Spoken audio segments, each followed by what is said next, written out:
сәлем. Қалдарыңыз қалай? Қазір эфирді бастаймыз. Кішкене адамды күте тұрайық. Бүгін мен сіздерге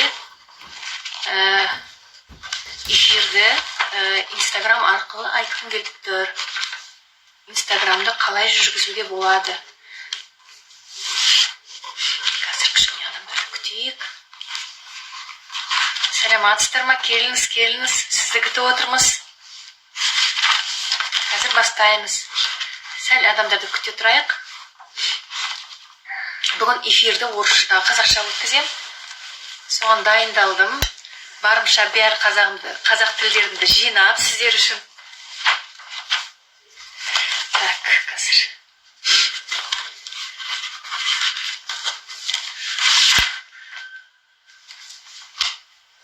Сәлем қыздар. Қош келдіңдер менің аккаунтымна. Төрлете беріңдер, төрде орын ала беріңдер дегендей. Қалдарыңыз қалай? Жақсы ма?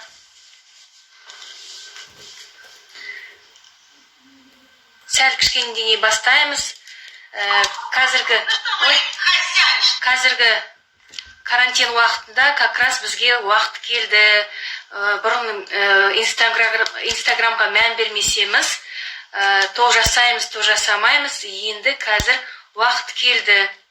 Үйде отырып, Инстаграм арқылы, Фейсбук арқылы, соцсеть арқылы разный. Кім қайда өткісі келеді, сол жерден дамытуға болады. Уақыт келді дегендей. Бәріңізге қош келдіңдер.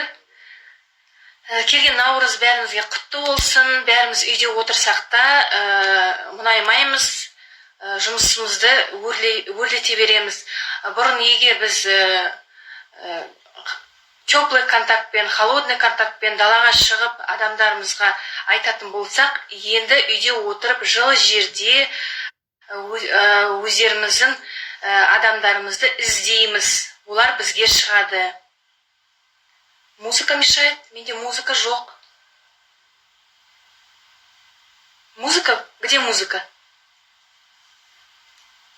Музыка менде жоқ.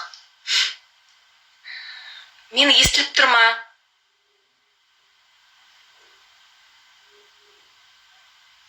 Мен дұрыс естіліп тұр ма, қыздар? Мен қазір ана жақтан есікті жауып тастасам, интернет ұстамай қалады. Сол үшін мен мына жерде спальныйда отырмын. Өзім үйренген жерімде дегендей. Қыздар, маған бір знак беріңдерші. Мені естіліп тұр ма?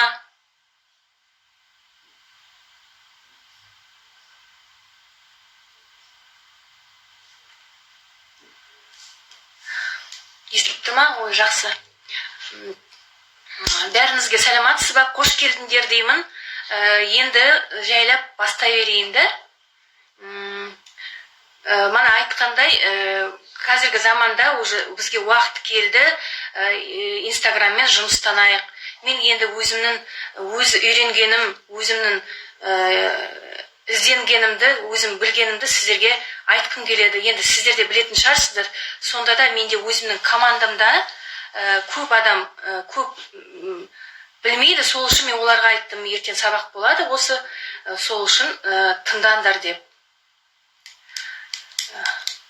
Қазір енді жылы жерде отырып, үйде Инстаграм арқылы жұмыс жасауға болады. Адамдар деген бар. Өйткені біздің компания Faberlic мықты. Егер бәр компаниялар жабылып жатса, біздің компания наоборот разрешение алып, рұқсат алып, қазір жан-жаққа өздерінің товарларын жылжытып жатыр. Границалар ашық, бізге зеленый коридор. Москвадан бізге енді Алматыға, мен өзім Алматы қаласындамын. Алматыдан жан-жаққа әрбір қалаға доставка болады. Доставка енді бұрын кішкене енді доставка болады, просто кішкене задержкамен болады. Өйткені Алматы карантинге жабылады деген уақыт болғанда адамдар деген жан-жаққа өз ауылдарына кеткен, Фаберлик дегенді көп адам жасайды ғой. Алматыға жақын жерде де, ауылдық жерде де жұмыс жасайтын адамдар бар екен. Солардың бәрі енді қаладан шығып кетті өздерінің үйіне. Енді Фаберлик жұмыс жасайды дегенде уже адам жетіспей қалды. Сол үшін новыйдан адам ізденіп жатыр. Адам аз екен, сотрудниктер сіздердің бәріңізге заказдар жинап беретіндей. Сол үшін кішкене шыдамдық керек бәрімізге, консультанттарға бәрімізге түсіндіріп айтыңдар. Егер бұрын 5-6 күнде товар жететін болса, енді қазір кішкене сәл ғана задержкамен келеді. Көп болса енді 10 күн шығар деп ойлаймын. Бізге Алматыға енді задержка ешқандай жоқ. Қаланың ішінде спокойно доставка болып жатыр. Енді мен енді кішкене сәл өзімді таныстырып кетейін. Менің осы жерде танымайтын адамдар да бар шығар. Мен бәр чаттарда отырамын. Өзімнің тіршілігімді білдіремін адамға. Өз көмегімді, білгенімді айтқанын жақсы көрем. Керек жерде, керек емес жерде әйтеуір мен кірісіп кетіп жатамын. Чаттарды енді менің былай картинкадан көретін шығар, бірақ та былай танымайтын адамдар бар шығар деп сосын айтып кетейін. Мен негізінде өзім Ақтау қаласындамын. Ақтау қаласында сол жақтың адамымын. Тұрып 1 жылдай болды. Алматыға көштім. Қазір Алматыда тұрып жатырмын. Атак енді өзімнің тумаластарым бәрі Ақтауда. Ар жағы енді менің өзімнің Атырауский. Әке-шешем Атыраудікі. Енді эфирді сақтап қоюға тырысамын. Негізінде бірақ та уақытында қараған жақсы. Егер түсінбей жатқан сұрақтар болса, сұрақтарды қойып, мен соған жауап беремін. Енді мен деген сол Ақтау қаласынан көшіп келдім Алматыға. Алматыда тұрып жатыр. Үлкен командам менде в основном Алматы жақта, Ақтау жақта.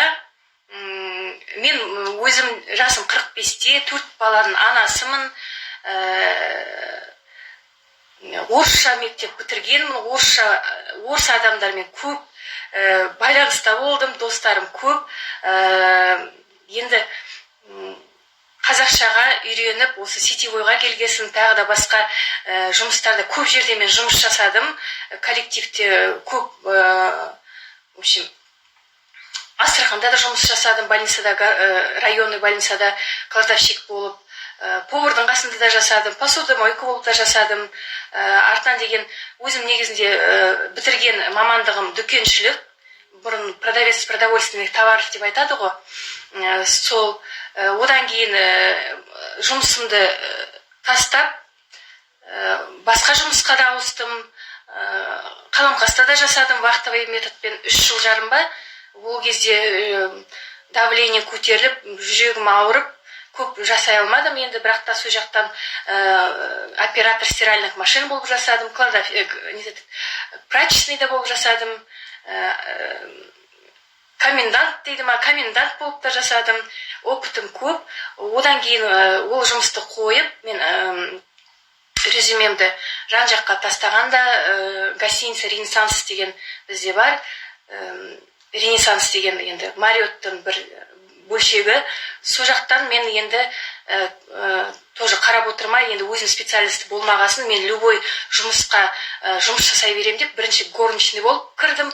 Одан кейін өзімдің жұмыскерімді көрсетіп, старший горничный болып, тексеріске супервайзер дейді ғой енді, супервайзер болып жасадым. Одан кейін 3 жыл жарым сөйтіп жасап жүргенде артынан шаршап кеттім ол жұмыстан, потому что зарплатым көп өскен жоқ. Сол жұмысымды қойып, жынданып, арыз жазып тастап кетіп, отдел кадрдың есігіне арыз жазып тастап, лақтырып кеттім де кетіп қалдым. Тіпті вообще қарама, маған тек даже расчетный да керек емес, ештеме де керек емес деп енді өзімнің мінезімді көрсеттім ба. Енді одан кейін мені генеральный директор, генеральный сол жақтың шетелдің адамы мені шақырып алды да, собеседование қайтадан кел деп, соны шақырып алып, түсіндіріп айтты, бізге осындай жұмыскер керек, ответственный. Мен оған айттым ғой, мен гостиницаға жұмыс жасауға ұнайды, бірақ та мен справедливость жақсы көрем деп. Біз кішкене бастықпен ілінісіп қалдық. Енді сол үшін ол маған генеральный директор шақырып алып, өзі айтты, бізге осындай мамандықтар керек, ответственный адамдар керек. Сол үшін егер қай жұмыс жасай аласың, жасауға саған тауып берем деді. Сөйтіп мен өзімнің енді бухгалтерский жұмысымды жасайын деп сол жаққа қайтадан жұмысқа кірді, мені переводпенен. Сол жұмыста енді мен әрбір участокте бухгалтерияда жұмыс жасап, соңғы бір жылымды менеджер по... ұмытып қалдым даже. В общем, пурчайзинг болып жасадым. Отдел закупа, есіме түсті. Отдел закупа болып жасадым. Сөйтіп, артынан ол да маған ұнамай қалды. Ну, в общем, маған уже развитие керек болды. Өзімнің личностный рост, мен өзім кітаптар, саморазвитие заниматься еткеннен кейін, мен уже өзімді ізденіп бастадым. Ізденгеннен кейін уже ұнамады маған жұмыс. Подчинение жасаған ұнамады, ақшасы аз, мен өзі ізденіп бастадым. Сөйтіп, жұмыс жасап жүргенде Фаберликті кездесіп қалдым. Қонақтыққа бір барғанда, бір келіншек маған, в общем, каталогты берді. Каталогты бергенде маған заказ бересің ба деп берді. Мен қарадым да артын деген, артын енді біз сразу қарағанда мына подарка ұнап қалды. 5 теңге келетін, ол кезде променад духи болды. Сол духиді ұнатып қалғаннан кейін, в общем, не керек, мен Фаберликке жазылдым сразу, заказымды бердім, сөйтіп жұмысын бастап кеттім. Енді мен осы компания Фаберликте апрельде 5 жыл болады. Басында деген енді мен сөйтіп өзіме керегімді алып сатып жүрдім. Одан кейін маркетинг планды дұрыстап тыңдағаннан кейін, түсінгеннен кейін уже мен бизнеске кірістім. Бизнеске кіріскенде де біз әлі по указке жасап қалған адамдармыз, өзіміздің андай неміз жоқ. В общем, мен 3 жылдай ма 12%-те жүрдім. Бұйырғаны болады, әйтеуір 12%-ке ақша түседі ғой, 12-15 сөйтіп секіріп жүрдім. 35-40 маған ақша түсіп жүргесін, товарды бесплатно алып жүрген сияқты болды маған. Сөйтіп мен жүре бердім. Бірақ та сонда да мен обучениеға өте мән беремін. Марафондар дейді ма, инстаграмдағы обучение дейді ма, сөйтіп соған, в общем, қатыса берем. Сөйтіп өзімді саморазвитие заниматься етіп, бір күні Әсел Садыкованың сабағына қатысып, в общем, 3 айда директорскийді аштым сразу. Ол кезде менің уже желанием жасайын деген ұмтылысым болды. Мен сол кезде просто шешім қабылдадым, мен жасайын деп, сосын жасап, ары қарай жасап кеттім. Вот. Енді мен оны айтайын деп жатқан жоқ едім басқа. Мен енді өзімнің жақында үйренгенімді сіздер Фаберликпен Инстаграм арқылы қалай жұмыс жасауға болады, соны айтайын деп едім. Сөздің қысқасы. Жақында енді мен қасымда енді көп Инстаграм білмейтін адамдар болғасын, соларға өзінің простой, доступный языкпен айтқым келеді. Енді сіздің Инстаграмында ең бірінші Инстаграмға кірген уақытта сіз өзіңіз былай Инстаграмға қазір мен специально жолдасының телефонын алдым. Сол жолдасының телефонында сізге көрсетем деген үміттенемін.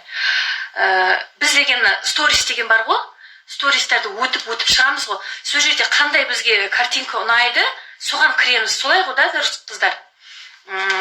Енді өзіміздің Инстаграмымызда дамыту үшін любой адамға кірген уақытта біз деген зацепить ету керекпіз. Олардың жүректерін жаулап алу керекпіз. Бізге ол үшін бір 2-5 секунд керек. 2-5 секундтың ішінде бізде енді ең бірінші біз фотоны дұрыстау керекпіз, аватарканы дұрыстау керекпіз. Егер сіздің қасыңызда телефон, ручка мен блокнот болса, түртіп алыңызшы. Ол жақсы керек зат, мен өзіме түсінгенім, Инстаграм қалай ашылды, мен сол Инстаграмды енді бүгін қарасам, оказывается, 14-ші жылда мен ашқан екенмін.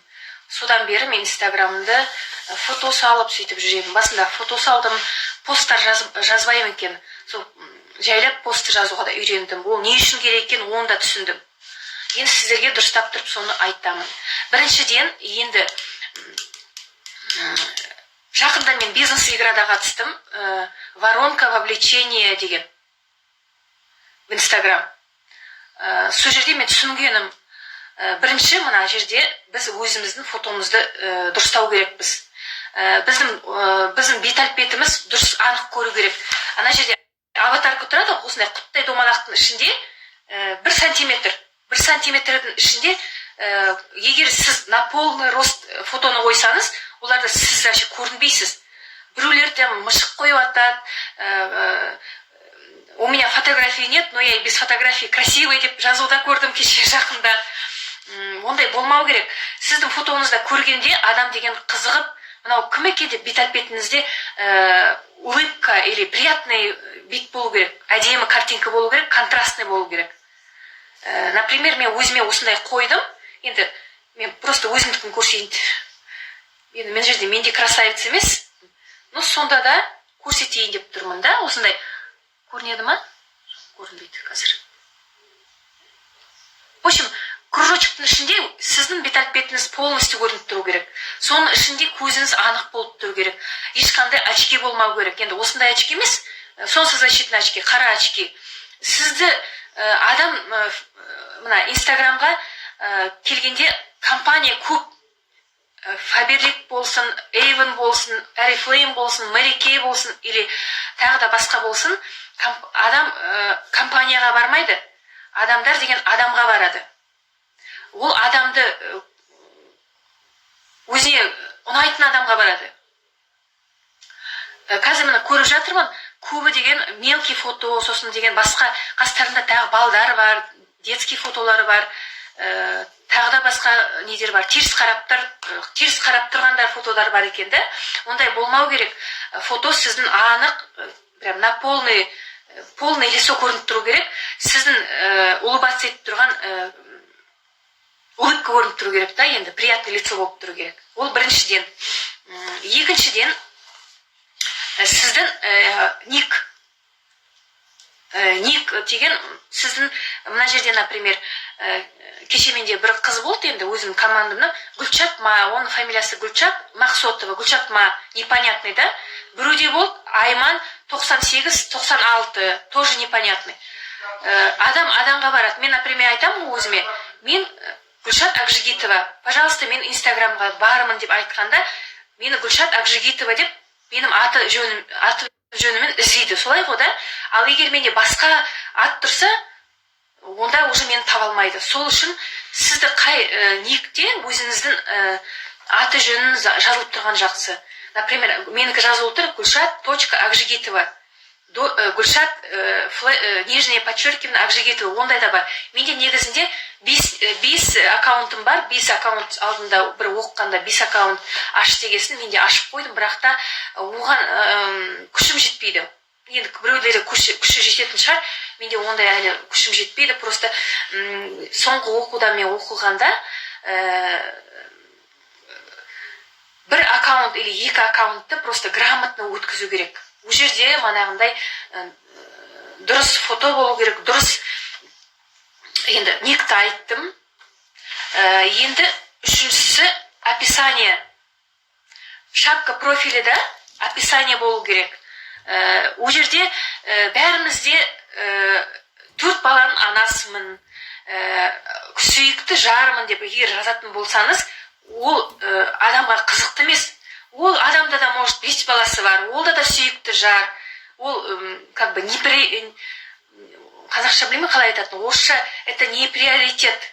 То есть, ондай не емес. Біз енді бизнес жасайтын болғасын, біз ол адамдарды, біздің профильге кірген уақытта, біз оларды бизнеске шақыру керекпіз. Сол үшін, мына жерде, так, отсвечивает, так, қалай көрсетейін. В общем, не болу керек. Астында Гүлшат, например, да, екінші бетте бірінші строчкада жирный шрифтпен жазылып тұрады ғой. например, егер ол жерде еще компания жазылмау керек. Например, никтің біреулер жазылып отырады ғой, там Гүлшат Фаберлик, Фаберликке кірмейтін адам бар, келгісі келмейтін адам бар. Адам адамға келеді. Адам бірінші адамға келгеннен кейін, егер мен оны заинтересовать етсем, ол міндетті түрде маған келеді. Қандай компанияда мен жасасам да ол келеді. Сол үшін компанияда жазбаған жақсы. Потому что, например, сообщение жазатын болсаңыз біреуге, ана жерде Фаберлик деп тұрса, ол ой деп кетіріп тастайды. Или, например, бұрында, например, мен басқа компаниядан шақыратын болсын, Эйвон деп келеді, Арифлейм деп келеді, қазір мына Greenway деген бар. Солар келсе, мен даже оларды қарамаймын, даже тыңдамаймын. Сол үшін ондай болмау үшін өзіңіз ол жерге тек қана өзіңіздің фамилия имя жазып қою керексіз. Может, имя, фамилия или фамилия, имя, ол бәрібір. Самое главное, өзің сол данныймен сізді іздеген уақытта поисковикке именно іздегенде сіздің тауып алатындай қылып. Сосын енді сол жерде мен айттым ғой да дальше. Описаниенің ішінде манағындай лишний әңгіме керек емес, лишний высокие фразы керек емес. Например, я сделаю там, қалай айтатын еді? В общем, например, мен өзіме қазір былай жазып қойдым. Открыла статус директора за 3 месяца. Ол надписті оққаннан кейін адамдар могут быть қызық қалуы мүмкін. Ол қалай жасады осы деп. Или, например, поменяла офис на смартфон. То есть мен офисте жүрген жоқпын. Кейбір адамдар, например, простой адамдар, қарапайым адамдар офистен қорқады, как будто бір бастықтың кабинетіне кіргендей болып, олар қорқады. Ал егер мен жаздым, например, мен ана айттым ғой да, мен орысша мектепті бітіргесін, көп орысша, менің мышлением бірінші орысша, содан кейін мен қазақшаға аударамын. Вот. Сол үшін маған кішкене қиындау, но бірақ та мен үйреніп келе жатырмын. Вот. Поменяла офис на смартфон дейді.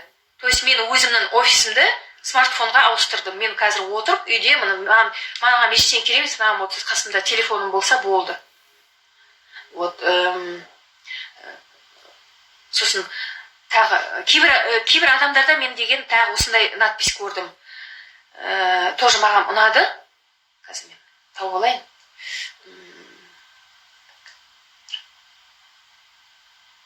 Вот. Например, мына жерде мен осы кісіден үйрендім, Вера Гур деген. Ол айтады, ол кто я без мужа деп жазып қойыпты. Вот на самом деле, егер күйеуіңіз болмаса,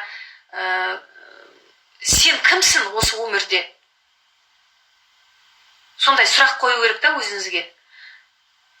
Тек күйеуіңіз, жолдасыңыз ақша табады деп үйде қарап отырмау керек, манағы жолдасыңызға көмектесу керек. Қазіргі заманда егер сіз осындай ақшаға шығып кетсеңіз, ертең ол сізге рахметін айтады. Вот. Мына жерде ол жазып қойыпты. Заработала за 55 дней автобонус дейді. То есть тоже результатны жазып жатыр да. Решаю 99% проблем всех сетевиков деп жазды. Ол просто обучение өткізіп жатқан адам. Мен солан манағындай обучение өтіп, үйренгенімді сіздерге жеткізіп жатырмын. Қазақшаға. Орысша енді обучение өтіп жатыр ғой, көп. Қазақшаға енді вот сөйтіп сондай привлекающий надпистер жазу керек.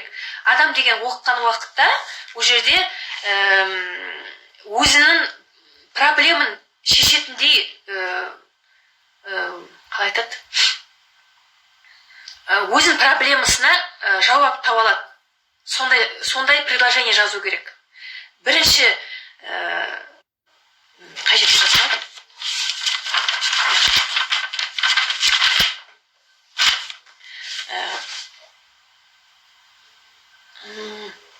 В общем, ол жерде андай не болу керек? Адамға 1-2 минутта сіздің профиліңізді ашып қалғанда тек сразу сіз оны жауап алатындай болу керексіз, да?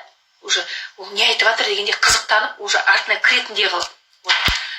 Оны айттым да. Енді енді тағы таплинк болу керек. Ой, таплинк дептім ғой. Ссылка болу керек та сол жерде. Адам деген ол басқан уақытта сізде ол жерде сіздің телефоныңыз тұру керек. Ссылка WhatsApp-қа болу керек, ол сізбен хабарласып кететін. Или же таплинкке. Таплинк немен жақсы? Ол жерде көп информация жазуға болады. Бесплатный версияда бар, таплинктің ішінде. Бұрын менде Linktree болды, қазір енді мен түсіндім, что таплинк одан жақсы екен. Міне, например, мына жерде көріне ме, көрінбейді екен ғой. Отсвечивает. Ана светті қойғасын. Свет сөндіріп тастайыншы.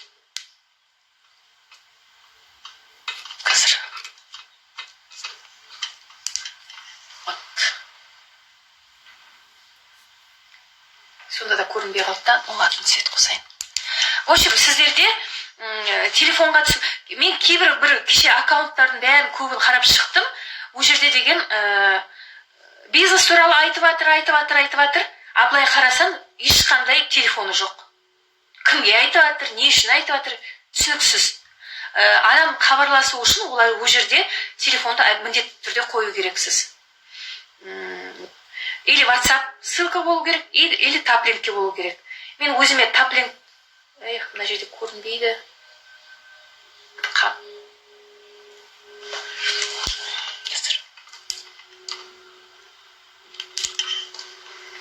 Былай көріне ма?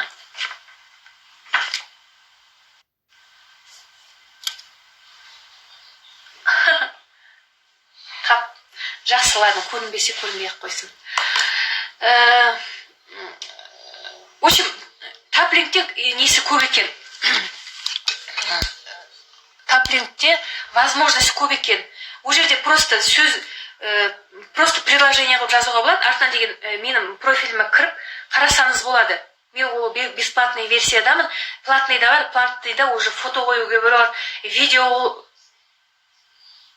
Жақын ұстаңыз. Жақын ұстасам да көрінбей тұр. Міне көрінеді екен. Так, четкость жоқ екен. В общем, мен осылай қылып, арттан эфир біткеннен кейін қайтадан қарасаңыз болады. Осылай мен осындай предложение қылып жаздым. Это бесплатный версияда, осылай жазуға болады. Мен, например, өзім былай жаздым. Привет. Менің таплинкке басқанда, уже менің краткая история тұрады. Привет, давайте знакомиться. Я Гульшат Акжигитова. Прокачала свои мозги у лучших спикеров. В течение 3 месяцев вышла на доход 250 тысяч тенге в месяц. Поделюсь со своими фишками, со своей командой. Сейчас, сидя дома, развиваю бизнес в интернете, занимаюсь любимым делом, путешествую 3-4 раза в год. Хотите узнать подробнее?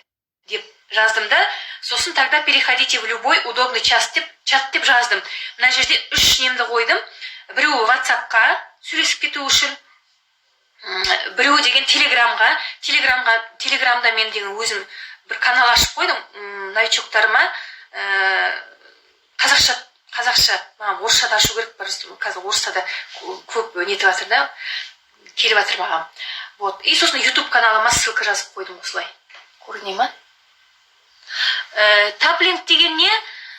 Таплинк тебе ол сондай, қалай айтсам болады?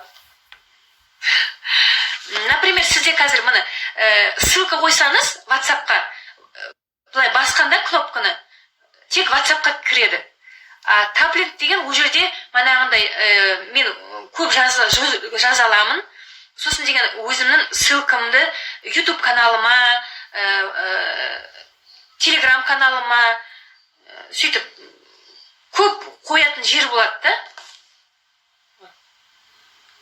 Оқылмайды, я. Қазір енді оқылмайды, ертең қазір мен эфир біткеннен кейін қарасаңыз болады. Енді мен қазір сізге платный версияны көрсеткім келеді.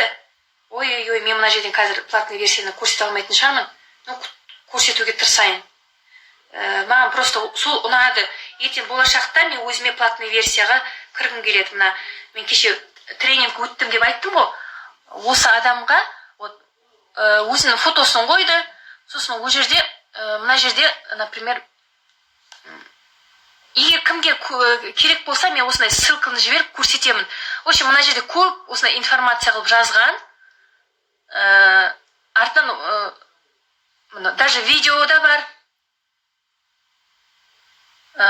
Осындай көп отзывтар да бар осындай. Оны да жасауға болады екен. Платныйда ондай қымбат емес екен.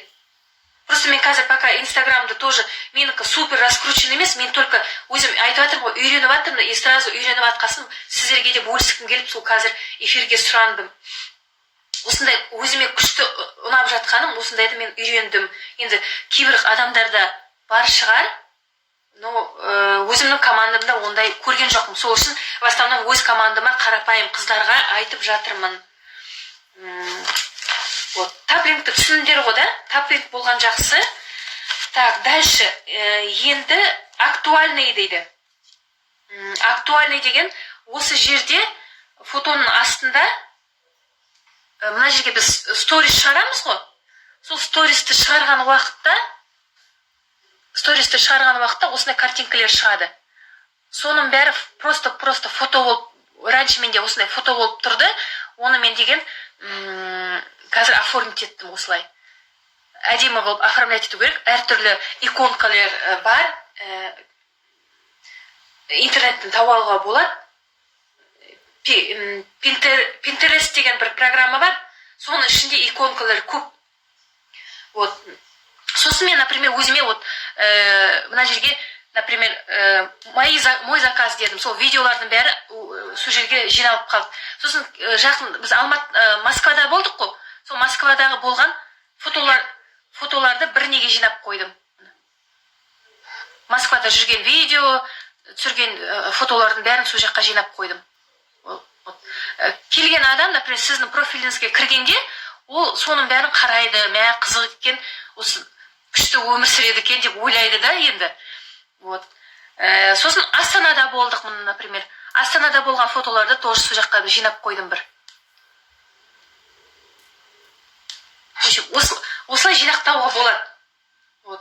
Тағы да енді басқалары бар, например, Tree of Life, например, біз енді Ақтауда теңіздің жағасында өскесін бізге теңіз қызықты емес шығар, бірақ та мен қазір Алматыда тұрып атқасын, мына жақта да адамдарды көрдім, олар оказывается теңіз көрмеген екен, теңіз деген даже білмейді екен. Сол сияқты мен өзімнің туған жерім Ақтау, осындай Tree of Life деген жер бізде бар деп, оны да қойдым. Біреуге қызық болуы мүмкін ғой, например, ауылдық жерде тұратын адамдарға ол бәрі қызық. Да, не только ауыл, қалада тұрған адамдарда болсын. Сосын Иссык-Көл дедім, Иссык-Көлге барғанда демалған фотолардың бәрін сол жаққа жинап қойдым. Енді пока шетелге барып көрген жоқпын. Енді бұрын жас кезімде бардым, енді имею в виду Фаберликпен бірге барған жоқпын. Енді бұйырса барамыз ғой, енді күзге дейін уақыт бар, Турция тұр алдымызда. Соған барамыз, соған фотоны жинаймыз деп бөлісіп жатырмын. В общем, айттым ғой да, актуальныйды күшті оформлять етіп қою керек, осыны әдемі қылып. Өзіне қандай иконкалер ұнайды, соны қоясыңдар. Енді мен осыны элементарный заттарды айтып жатырмын. Мана күндіз деген орысша сабақ болған уақытта ол деген поверхностьті айтты. Бұрында мен тыңдап жүрдім поверхностьті. Сол кезде мен вообще түсінбедім да. Мына интернетті көп білмейтін, инстаграмды көп білмейтін адамдарға қиын ол. Мен өзім неше обучениеда өтсем де, соны мен енді білетін адамдар, білмейтін адамдар бар. Мен бүгінгі сабақты білмейтін адамдарға өткізіп жатырмын. Қарапайым просто адамдарға. Так, иконкалерді айттым. Так, енді самый главный ұмытып баратырмын. Сіздің бизнес профиль, аккаунтыңыз енді Фейсбукқа бизнес профиль қылу керексіз. Обязательно. Ол не үшін керек?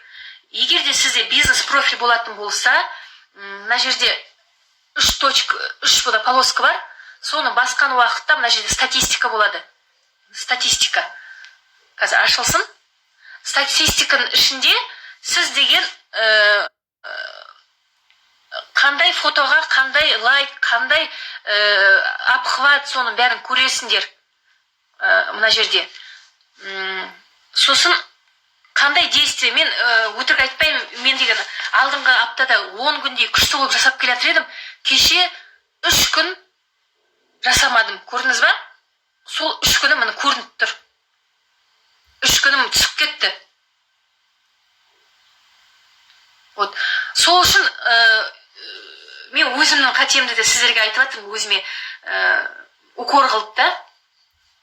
Вот. Күн сайын жұмыстану керек. Мен 3 күн пост салмадым, неден ақыбатым түсіп баратыр міне уже. мына жерде статистиканың ішінде неше просмотр, неше охват, неше адам кірді. Так, мына кнопка сайтқа кім басты, соның бәрі осы жерде көрінеді. Егер сіз бизнес профиль оформлять етсеңіз, ол Фейсбукпен бірге қосу деген сөз. Бизнес профиль деген Фейсбук пен Инстаграмды бір-біріне қосады. Сол кезде уже сол негізінде бизнес Инстаграм мен Фейсбуктың шығарған адамы бір хозяйны деп айтады ғой енді қазақша. Бір несі. Әкесі бір. Вот. Сол үшін керек бизнес профиль. Мына жерде көресіз просто. Қай уақытта, сосын мына жерде неше адам сізге жазылды, неше адам отписка жасады, сізге қай қаладан көп қарайды сіздерді, қай қаладан аз қарайды, соның бәрі шығып тұрады. Ақтау, Алматы, Атырау, Москва, Астана деп тұр менде, например. Сізде де басқа не. Сосын возрастной диапазон. Сізде профильді в основном кім қарайды?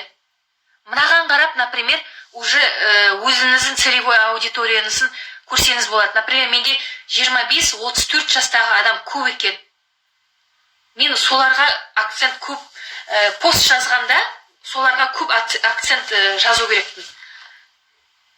Байланыстарын, байланыстырып қояды.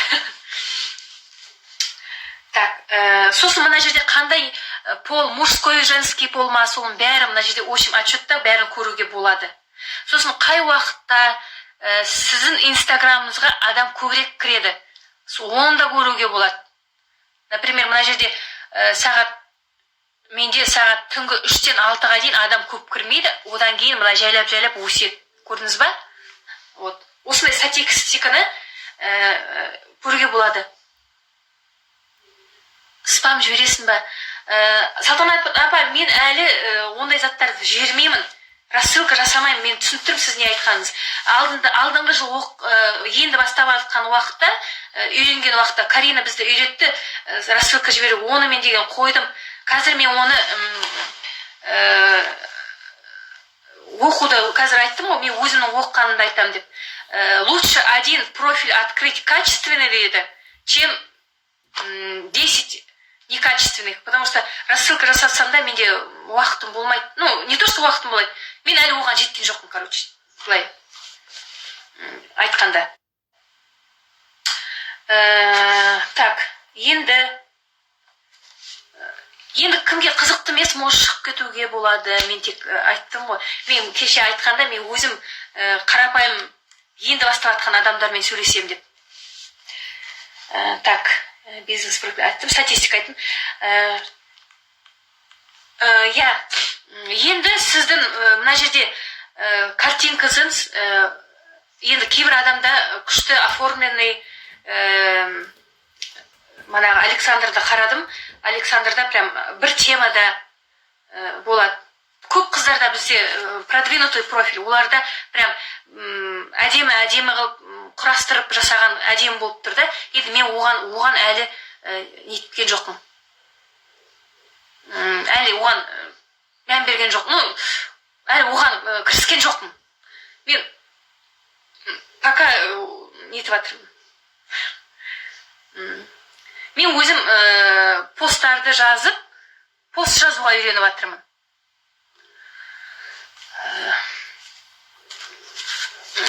Пост жазғанда сіздерде постыңыз, например, просто кейбір алдында бізді үйретті ғой, күніне 5-6 жіберуге болады деп. Мен өзімнің қазір жақында өзім түсінгенім, рахмет, күніне бір пост шығаруға болады, бір фото. Егер фото шығаратын болсаңыз, бір фото, картинка емес, сіздің қараңыз, егер де сіз Фаберликтің картинкалерін или басқа компанияда отырған адам болса, басқа біреудің суретін сала берсеңіз, ол адамға қызықты болмайды. Ол картинкалерді и так интернетте толып тұр. Ол адам сізге келеді. Егер сізге, мына жерде мен развитие личного бренда айтып жатырмын. Сіз өзіңіздің личный брендті танымалы адам болу үшін, сіз өзіңіздің страничканы дамыту керексіз. Сіз өзіңіздің фотоңыз мына жерде 80% сіздің фотоңыз болу керек. Сізбен бірге. Егер даже групповой болатын болса, сіз ол фотоның ішінде болу керексіз. А не так, что, например, бір картинка бұрын деген ала беретін едік қой, товарды қойып қоямыз да, сосын не етіп. Егер даже товарды шығаратын болсаңыз, например, товармен бірге фотоға түсіп, мен міне осындай жақында набор карбокситерапия алдым, осыны қолдандым, осы маған ұнады деп от себя пост жазу керексіз. Тек қана мынан чат бар ғой енді бізде Фаберликте, бізде деген телеграмда Фаберликтің алатын не бар, чат бар. Сол жерден тек алып, осыған тек копировать етіп вставлять етуге болмайды. Ол деген не работает. Манағындай мен айттым, өзіңіздің фотоңызды аласыз да, фотоға бірге түсесіз, товармен бірге түсесіз де, сосын айтасыз былай, например, да, мен фотоға просто фото сізде бір фото, күніне бір фото болу керек. Егер видео болатын болса, бір аптада бір рет, бір или екі видео болу керек. Пост ретінде. Соны прям дұрыстап айтып кетейін. Манағында мен айттым ғой, пост жазатын болсаңыз, мына жерде осындай болу керек. Міне осындай мен өзіме алдым, қолданып көрдім, маған ұнады, осындай екен деп айту керексіз. Егер ұнамайтын заттарында айтып кетуге де болады. Менің, например, бетіме неткен жоқ, көп әсер берген жоқ деп, например, да? Или тағыдан басқа, например, порошокты айтатын болсаңыз, порошокпен бірге түсесіз де фотоға, сосын астына пост жазасыз. Мына осындай порошокты қолдандым, маған ұнап жатыр, күшті екен, осындай гипоаллерген екен, киімдерге ешқандай налет болмайды дегендей қылды. Или дақ кетіретін болса, дақ кетіретінді шығарып, например, фотоға түсіп, тоже оның от себя айтасыз, өзіңіз қолданған отзывты айтасыз. Міне мен дақ кетіретінді қолдандым. Оказывается, бұрын деген дұрыс қолданбаған екенмін, дұрыс кетірген жоқ. Ол, оказывается, мен 60 градустан жоғары қолдану керекпін деп сөйтіп. Да, енді акцентировать етіп, өзіңіздің экспертності көрсету керексіз адамға. Что сіз мені қолданып көрдіңіз, но в общем, адамға отзыв керек. Не просто так, например, алдым, жақсы, бәрі айтады жақсы деп, не үшін жақсы, соны түсіну керек адамыз. Я эфирді сақтауға тұрсам, неше минут қалды екен? Так, әлі уақыт бар, 15 минуттай уақыт бар. Так, енді стористі айтып кетейін. Бұрын стористіға түсіруге менде ұялатын едім. Не түсірем, былай қарасан, блогер болу үшін көп адам өзінің өмірін көрсетіп жатыр да.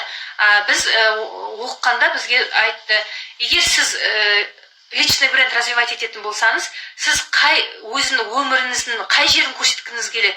Енді сіз туалет ваннаға түсіп жатқан керек емес, именно мен жұмыстанып жатырмын, каталогпен жұмыстанып адамдарға осындай деп айтып жатырмын, компьютерда отырып мен осындай деп өзіңіздің экспертності көрсету керексіз, например, да? Например, менде менің командамда емес, басқа параллельный командамда бір таныс қыз бар, интернет арқылы таныстық, басқа командада, ол деген Малика Израилова ма, соның командасындағы адам. В общем, екеуміз жақсы құрбы болып кеттік. Ол да маған көп жылдан бері маған қарап жүретін еді, сол мен директор статусында ашқанда маған хабарласты. Әпке, қалайсыз? Мен деген неше айдан бері жүрмін, әлі директор емеспін дейді. Мен оған моральный поддержка бердім да. Соны енді маған ұнайтын, ол стористарды ауылдық жерде тұрады, сиыр сауып жатқанын түсіреді, балдарға тамақ беріп жатқанын түсіреді, нан ысып жатқанын. Біз енді қалада тұрғасын көп ондай біз дайын нанды сатып аламыз да. Сөйтіп нан басып жүр, күніне 4 нан басам дейді. Сөйтіп жүріп, уже қазір бұл мені озып кетті. Қазір старший директор болып жатыр. Артында уже екінші директор өсіп кетті. Ол адамға байланысты. Егер тез әрекет қимыл жасаса, адам деген жылдам өсіп кетеді. Просто цель мечта қою керек екен. Мен өзіме дұрыс мечта қоймай жүр екен. Оны да кеше түсіндім. Так, көп керемет нәрсе үйретіп жатсыз. Иә, мен деген айттым, қатып қала береді. Мен де интернеттен пока дұрыс жасап тұрмын. Записьте қарайсыз қайтадан. Мен осы записьті сақтап қоюға тырысамын, сосын YouTube каналыма жазып алуға тырысамын. Енді мен айттым ғой, қарапайым адамдарға түсіндіремін деп. Вот, стористі айтып едім да, стористі бір сторис емес, сосын көп стористі да керек емес. Егер сіз начинающий блогер болатын болсаңыз, сізге күнне кемінде 5-6 сторис түсіру керексіз, кемінде. Одан көп керек емес. Кейбір адамдарда болады, прям точка болып тұрады ғой. Ол енді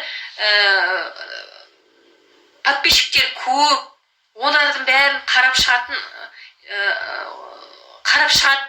оларды, например, да? Например, Анна Кононова бар, тағы да басқа енді в общем, оларда көп точка болып жатады. Мен де қызық, мен олар жұмыс қалай жасап жатыр екен деп мен оларды наблюдать етем. Сосын олардың методтарын өзіме аламын.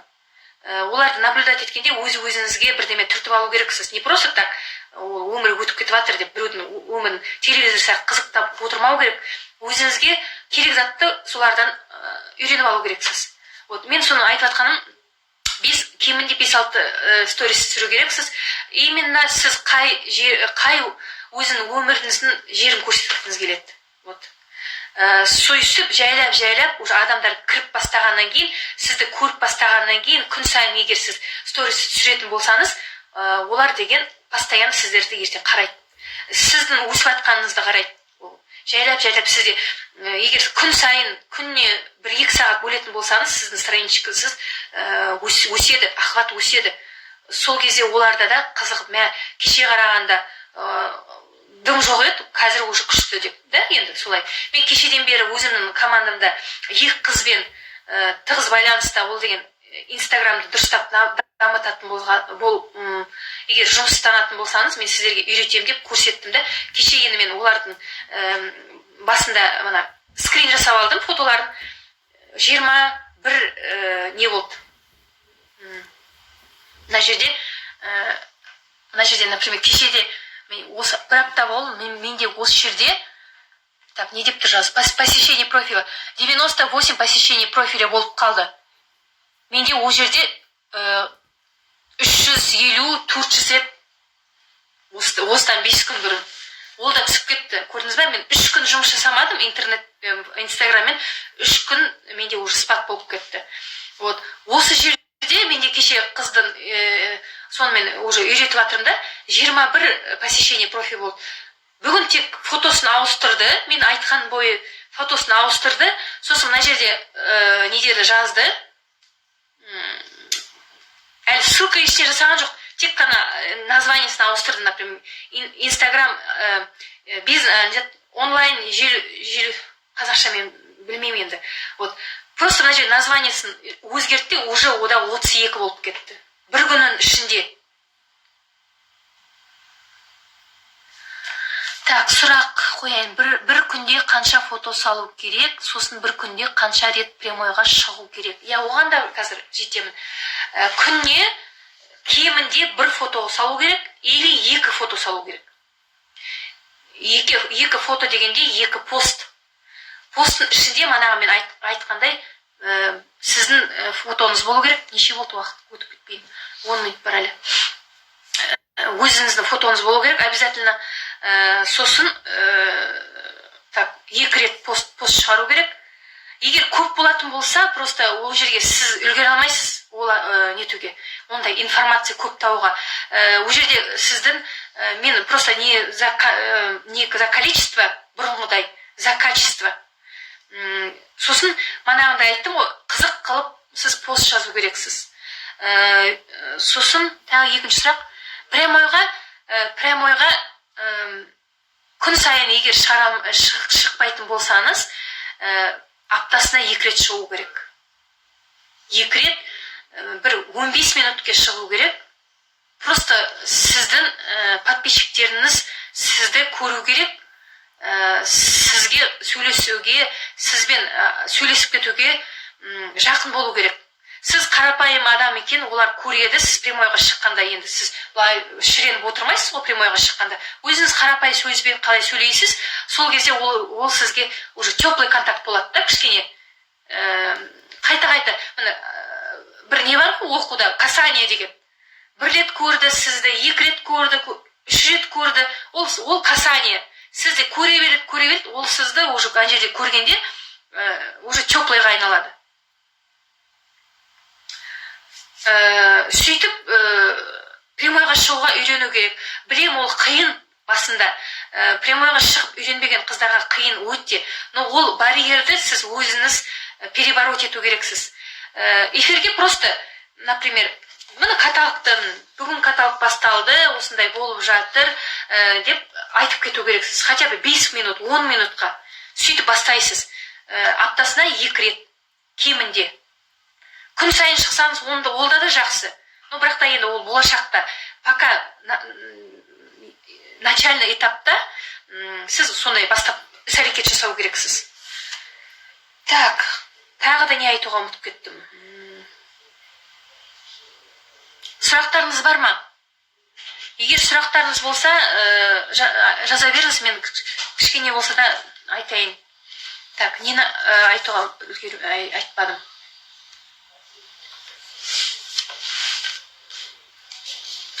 Еще. Сторис снимать еткен уақытта обязательно сіз деген өзіңіз осындай сұрақтар қою керексіз. Адамдарға сұрақтар қою керексіз. Ол адамдар сұраққа жауап береді. Кемінде осындай вопрос-ответ, например, кейбір адамдар болады ғой, жылдам өтіп кетеді. Кемінде 5-6 болу керек сұрақ. Бірінші, екінші сұраққа ол просто пока былай қарап, ойланып жүргенше, ең соңында соңғы 5-ші или 6-шысы ол уже кіріседі. Ол просто сізге контактты келеді. Уже мынау сіздің олардың ответный реакция сізге. Сол адамға артынан уже сіз бір сөз айта аласыз.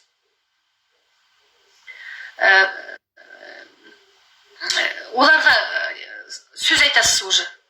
Олар бірінші шықты ғой. Сіз, например, осы жерге просто вопрос задавать еттіңіз, а ол сізге шықты. Значит, ол живой человек деген сөз.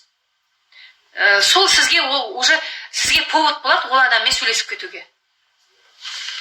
Екінші сұрақтар, так мен айттым сұрақ. Одан кейін тағы осы жерде не бар? Вопрос бар. Мына жерде көрген шығарсыз. Мен вопрос қойдым. Онлайн бизнеске осындай болады. 3 вариант ответ қойдым. Я келемін, жоқ уақытым жоқ. Тағы қайсыны қойдым қазір? Білмеймін деген. В общем, қайсыған ол басса да, ол сізге уже контакт болды. Сол адамға ертең спокойно сіз оған жауап айта аласыз. Например, даже жоқ мен келмеймін десе де, айтасыз, неге келмейсіз? Уақытыңыз болған жоқ па? Егер уақытыңыз болмаса, мен, например, эфирді сақтап қойдым. 24 сағатта сіз қайдай аласыз. Или одан кейін уақыт өтіп кетсе, сіз оған жаза аласыз. Например, осы эфирді сақтап қойдым, YouTube каналға қойдым деп. Оған тағы да осылай контактқа шыға аласыз. Так, сіздің қазақша сұрақтар көрдім, қандай алуға болады? Сізден қазақша сұрақтар көрдім, қайдан алуға болады? Қазақша, енді өзіңізге, ойыңызға қандай фантазия келеді, сондай сұрақтар қоясыз. Мен өзімде бүгін өзім ойланып тұрып, қандай сұрақ қоюға болады деп жазғаным. Енді мен айттым, орысша өткесін, орысша мышление. Мен де мұны осындай қойдым. Қандай табыс керек дедім.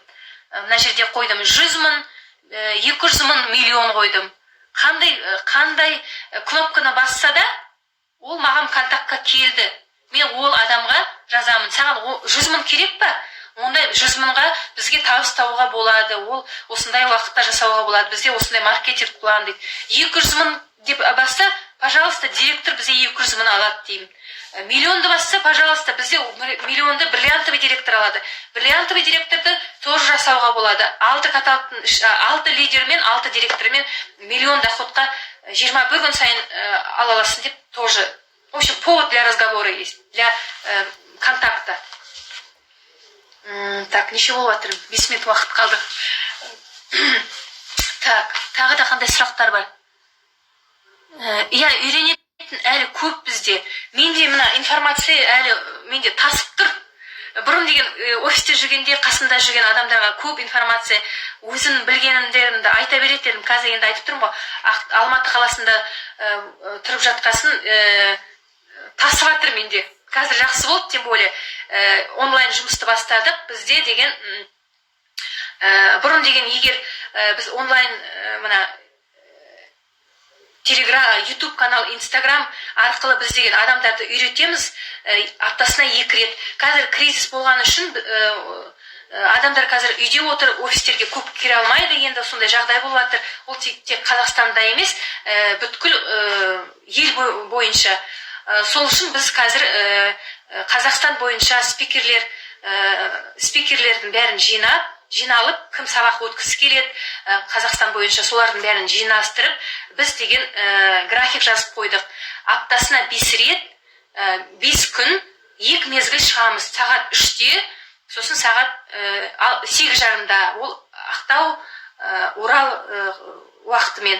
Ал енді Алматы, Астана уақытымен сағат 16:00-де, сағат 4-те күндізгі, сосын 21:30-да. Вот. Енді бүгінгі өзімнің сізге беретін түртіп алған заттарымды айтып болдым. Тағы да айтатын көп. Тағы пост туралы, постта не жазуға болады, қалай посттармен қызықтыруға болады, контент дейді ғой. Олар менде көп әлі. Ол басқа күні енді өткізермін. Келесі аптада біз аптасына 1 рет қойып жатырмыз, интернет арқылы жұмыс жасау. Тағы да спикерлер өздерін білетіндерін айтады, бірақ та менде де тағы тасып баратыр. Сізге айтқым келіп тұр, бірақ та қазір енді үлгермеймін. Вот. Ертең енді тағы да сағат 3-те бізде тағы да басқа спикер болады. Фамилиясын ұмытып қалдым, Салтанат ханым болады, по-моему, да? Соны айтып кетуге ұмытып баратырмын. Сағат 3-те онлайн сабақ болады, қазақша, сосын кешке орысша. Біз деген 2 мезгіл өткізіп жатырмыз. Бір рет қазақша, 1 рет орысша. Енді бізде компания международный болғасын, әртүрлі ұлт бар. Сол үшін енді тек қазақша оқыта бермейміз. Орыстарда бар дегенде, оларды да түсінгісі келеді. Кейбір адамдар ренжіп жатады. Қазақ болып, алдында эфирге шыққанда маған жазды біреу, қазақ болып неге орысша сөйлеп жатсың, намысың қайда деп. Енді біздерге бұрынғы Советский Союзде өсіп қалған адам, мен де қазақша сөйлеуге тырысып жатырмын, бірақ та енді компания международный болғасын, әртүрлі елде адамдарымыз бар, әртүрлі тілде, енді әртүрлі деген английский мен білмеймін, өкінішке орай, орысша, қазақша біз өткіземіз. Сөйтіп әртүрлі адамның сабағы әртүрлі болады, әртүрлі адамның опыты болады. Сол өзінің опытына қарай адам деген өзінің информациямен бөліседі. Сол тағы да сұрақ болса айтып кетейін. Я айтарым менде көп тасып жатыр. Сол енді ол мен білгенімді адамдар іс-әрекетке айналдырып кетсе. Так.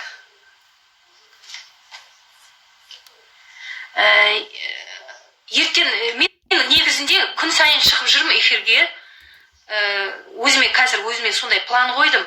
Егер тағы да қызықты болып жатса, егер көріп қалып жатса, сізге сообщение келеді ғой негізінде. Прямой эфирге шығып жатыр деп. Сол кезде дей аласыз. Мен бөлісе беремін дальше. Енді бір апта қашан өтеді ғой деп күтіп жүрмеймін, мен дальше жалғастырып кете беремін. Просто мен пока басын айтып кеттім. Вот. Енді уақыт өтіп баратыр. Мен эфирді сақтауға тырысып қалайын. Сау болыңыз. Егер сұрақтар болса, наставниктерге хабарласыңыз. Олар деген сізге айтады. Жақсы. Все? Да, подожди.